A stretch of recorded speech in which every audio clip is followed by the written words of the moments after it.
good afternoon, good evening na pala. So ngayon mangingisda tayo guys. Mangunguha tayo ng isda dun sa may dam para meron tayong maisasabaw. May ulam naman tayo kaso para makagawa tayo ng content. Tagal-tagal na rin tayong hindi nakakapangisda. Isang linggo na.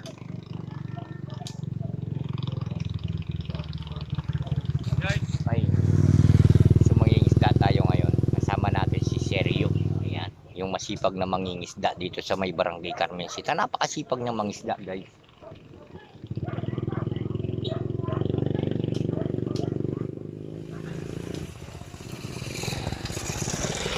Hinihintay lang natin kasi kinuha ng anak ko yung kolong-kolong para meron siyang gagamitin bukas kasi lalaban daw sila ng San Fernando sa Mabuhay.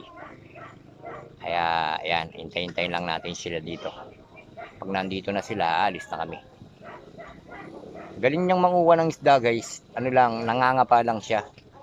Kasi hindi naman ako marunong lumangoy kaya hindi ako nakakapag sa malalim. Pwede pa siguro kung mababaw. Naku po, mahirap kalaban yung tubig, di ba? Ayan na to. Nandito na. So guys, maraming salamat sa inyo guys. Abangan nyo yung pagbablog namin sa pangunguha namin ng isda guys. Salamat. Maraming salamat.